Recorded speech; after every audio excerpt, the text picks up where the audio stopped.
এর আগে আপনাদের আমরা দার্জিলিংয়ের ভিডিও দেখিয়েছি, কিন্তু আজকের ভিডিওটি একেবারে নতুন, যেখানে আমরা হেঁটে হেঁটেই দার্জিলিং শহর ঘুরে দেখলাম। আর এটা সম্ভব হয়েছে টিম্বার রেসিডেন্সিতে থাকার জন্য। তবে আপনাদের কাছে অনুরোধ, যারা এখনও আমাদের চ্যানেলটি সাবস্ক্রাইব করেননি তারা যেন সাবস্ক্রাইব করে নেন, তাহলে আরও উৎসাহের সঙ্গে আমরা পরবর্তী ভিডিও বানাতে পারবো। এই ভিডিওতে আমরা দেখাবো Padmaja Naidu Himalayan zoological park, Himalayan mountaineering institute, hotel timber রেসিডেন্সিতে দুপুরের আহার এবং সবশেষে দার্জিলিংয়ের অন্যতম সেরা আকর্ষণ টয় ট্রেন।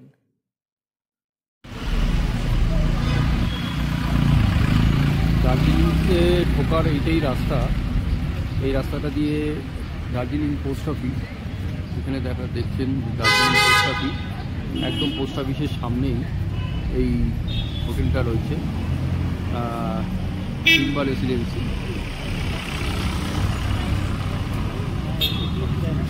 এখানে টিম্বার রেসিডেন্সিটা দেখাচ্ছি, একটু সামনে গিয়ে দেখিয়ে নিচ্ছি। এই হচ্ছে হোটেলের ইয়েটা।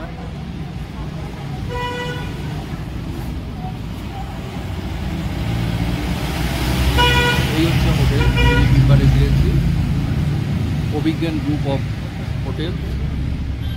এই হচ্ছে এন্ট্রি, এই দেখছেন এই উপরে 4তলা বিল্ডিং। আমরা একটু পেছনে সরে যাচ্ছি।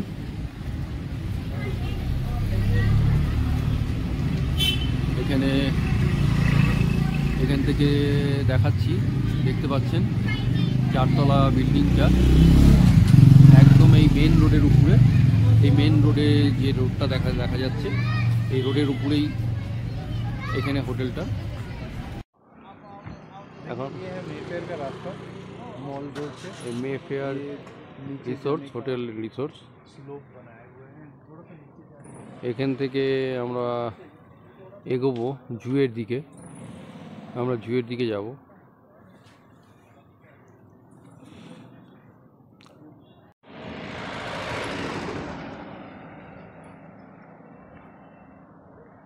দার্জিলিংয়ের পাহাড়ি পথ দিয়ে এখন চলেছি জুয়ের পথে। এখানে দেখা যাচ্ছে পিএন হিম, এখানে জুওলজি পার্ক, এখানে অ্যারো চিহ্ন দিয়ে দেওয়া রয়েছে এই রাস্তা। আমরা চলে এসেছি পদ্মজা নাইডু হিমালয়ান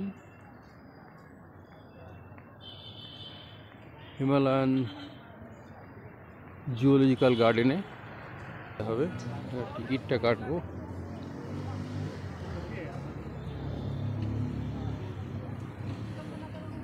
এখানে টিকিটটা কাটবো।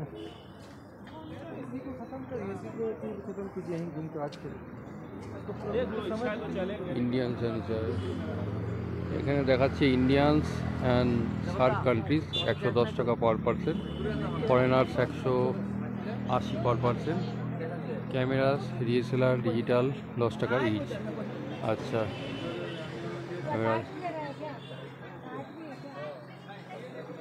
টিকিট কাটা হয়েছে, কেটে নেওয়া হয়েছে। এবার ঢুকবো ভেতরে। এখানে জিওলজিক্যাল পার্কের ম্যাপটা দেওয়া রয়েছে। যাই হোক,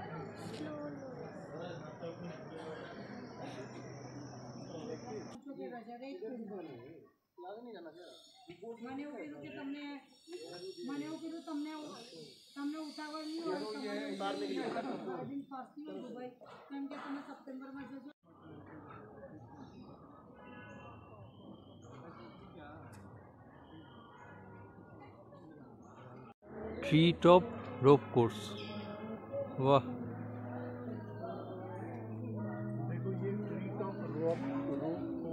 এখানে দেখুন ট্রি টপ রোপ কোর্স।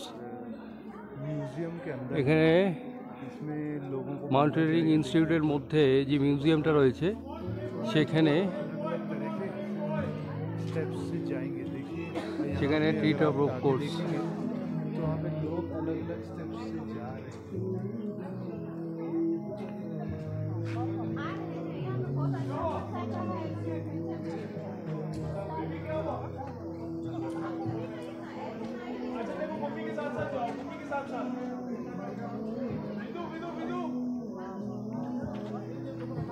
এখানে কীরকম রিস্ক নিয়ে যাচ্ছে এখানে।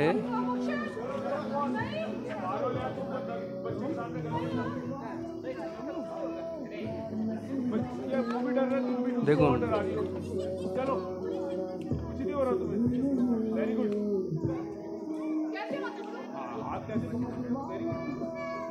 डरने की कोई बात नहीं, गिरोगी थोड़ी ना। वेरी गुड शाबाश। Wow, see look at mummy, so brave. हाँ ready, come on Parul, well done.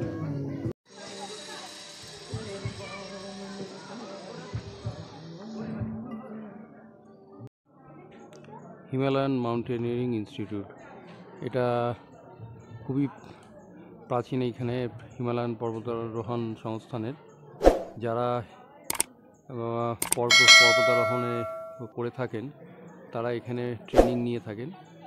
এদের ট্রেনিংয়ের সুনাম রয়েছে। এমন এখান থেকে অনেকেই ট্রেনিং নিয়ে যারা বিভিন্ন জায়গায় এভারেস্ট থেকে শুরু করে কাঞ্চনজঙ্ঘা থেকে শুরু করে বিভিন্ন জায়গায় পর্বতারোহণ করেছেন। এটা শিকদার ভবন। এটা late Shri Radhanath Sikdar, library named after late Shri Radhanath Sikdar. মিউজিয়ামের পথ ধরলাম আমরা, এখান থেকে উঠছি মিউজিয়ামে।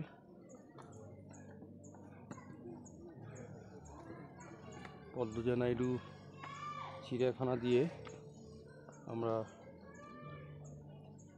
সিঁড়ি দিয়ে উঠছি মিউজিয়ামের দিকে।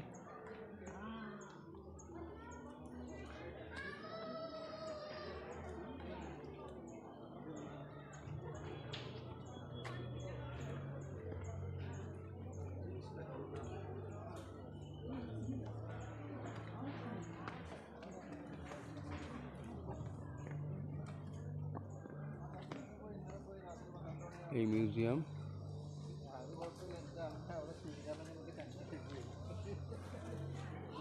এই মিউজিয়ামের দিকে দেখছি এখানে সব যাচ্ছে, একটু ঘুরিয়ে দেখিয়ে নিচ্ছি।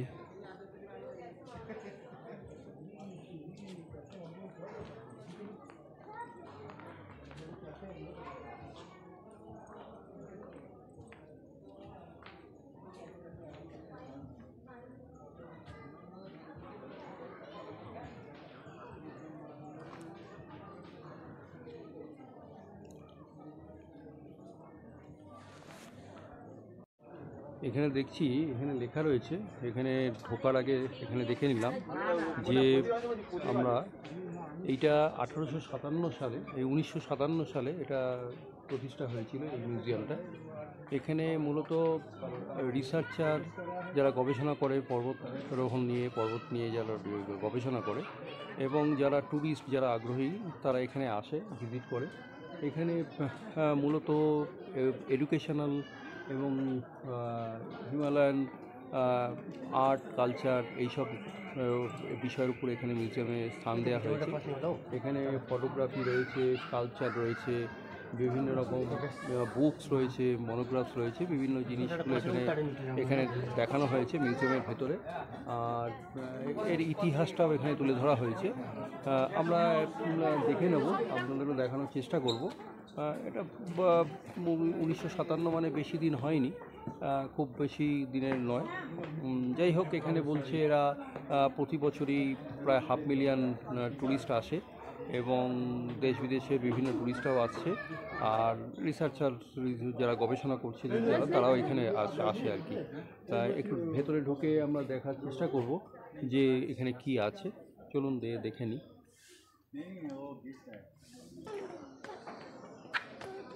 ভেতরে ঢুকেছিলাম কিন্তু ছবি তোলার অনুমতি না থাকার জন্য আপনাদেরকে ভেতরের ছবিগুলো দেখাতে পারলাম না। আপনাদের কাছে একটাই কথা বলবো যে যারা দার্জিলিংয়ে বেড়াতে আসবেন বা পদ্মজা নাইডু ন্যাশনাল জিওলজিক্যাল পার্কে যারা আসবেন তারা অবশ্যই এই মিউজিয়ামটা দেখবেন।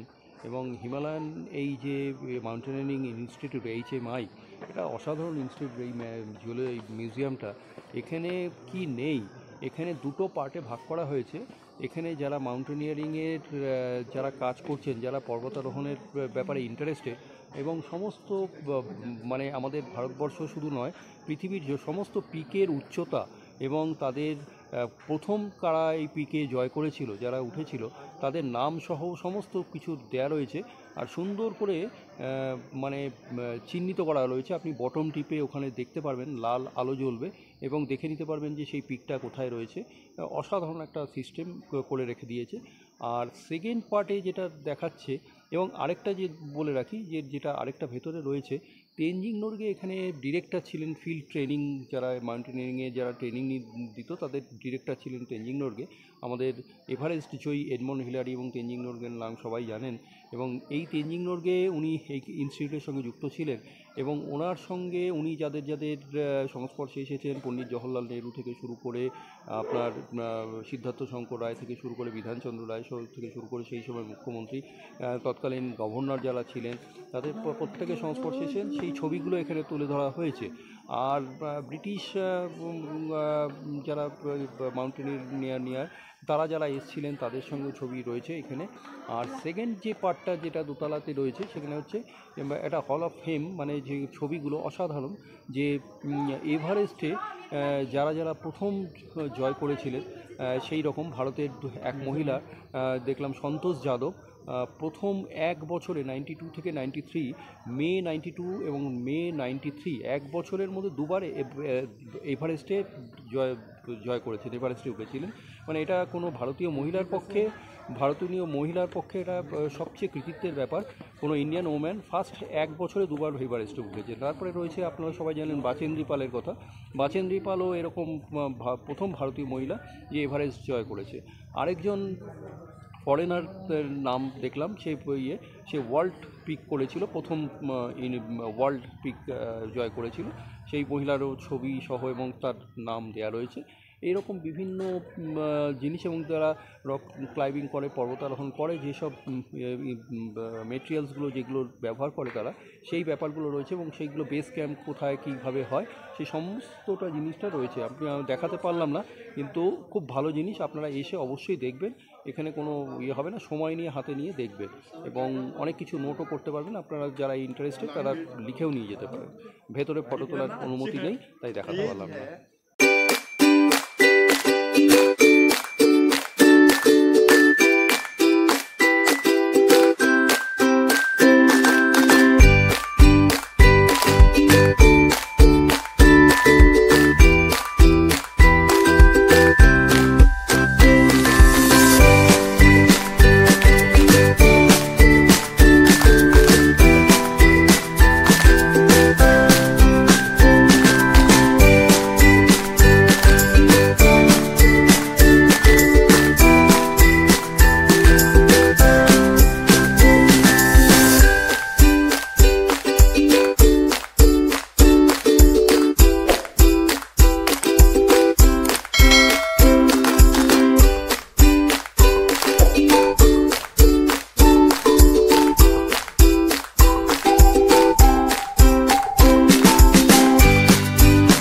বেরিয়ে এলাম চিড়িয়াখানা দেখে, এখন ফিরে যাচ্ছি হোটেলে। ওখান থেকে একটু খাওয়া দাওয়া সেরে আবার একটু বেরোবো, দেখানোর চেষ্টা করব। ইচ্ছা আছে ওই টয় ট্রেনের ওখানে যাওয়া, সময় যদি থাকে তবে অবশ্যই দেখানোর চেষ্টা করব। বাইকে চেপে এখন আমরা নির্মল যাচ্ছি, আমাদের টিম্বার রেসিডেন্সি যে জায়গাটা সেখানে আমরা শুরু করছি।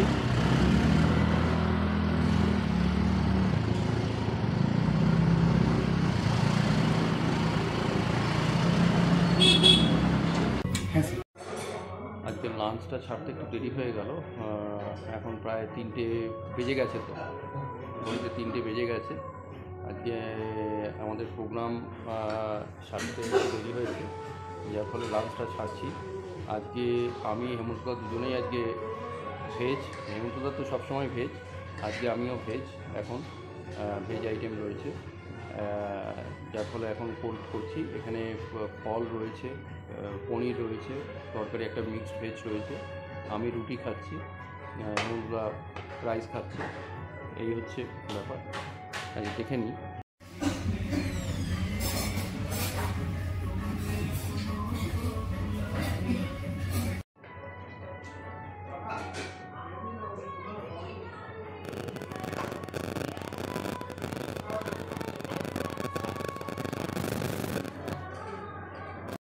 টয় ট্রেন ক্যাফে দেখা যাচ্ছে, come inside toy train cafe. Toy ট্রেনের মতন দেখতে একটা ক্যাফে তৈরি করা হয়েছে, নাম দেওয়া হয়েছে টয় ট্রেন ক্যাফে। এখানে দেখছি toy train cafe, toy train স্টেশনে DHR দার্জিলিং হিমালয়ান রেলওয়ে চার। এই দার্জিলিং টয় ট্রেন স্টেশন একবার ঘুরে দেখি। হেরিটেজ এরিয়া, এস্টিং পোস্টার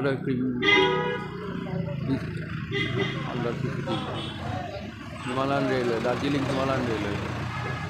এখানে বলছে টুরিস্ট ফেসিলিটি দিয়ে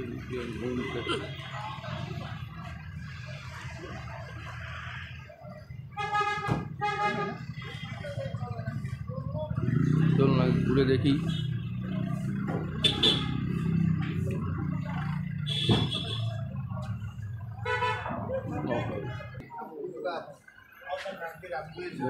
টয় ট্রেনের লাইন এখানে।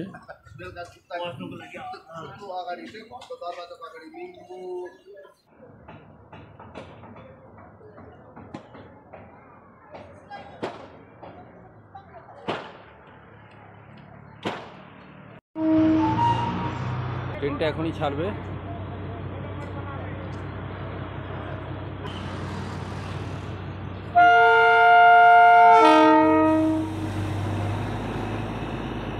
আমরা দেখছি এখন ট্রেনটা আসছে, ট্রেনটা চলে যাচ্ছে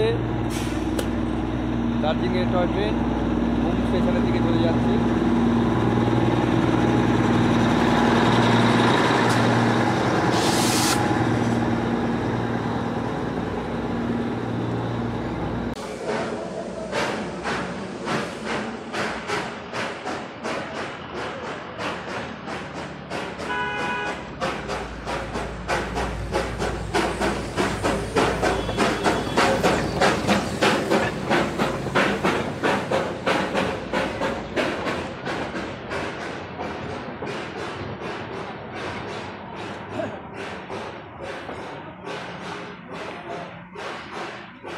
আগে একটা ডিজেল ইঞ্জিনের গেল, এখন এটা কয়লার ইঞ্জিনের চলে গেল।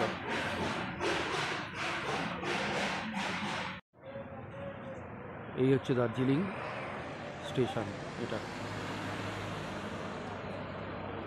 এইমাত্র দুটো গাড়ি ছেড়ে দিয়ে গেল ঘুমের উদ্দেশ্যে, একটা কয়লার ইঞ্জিন, একটা ডিজেল ইঞ্জিন।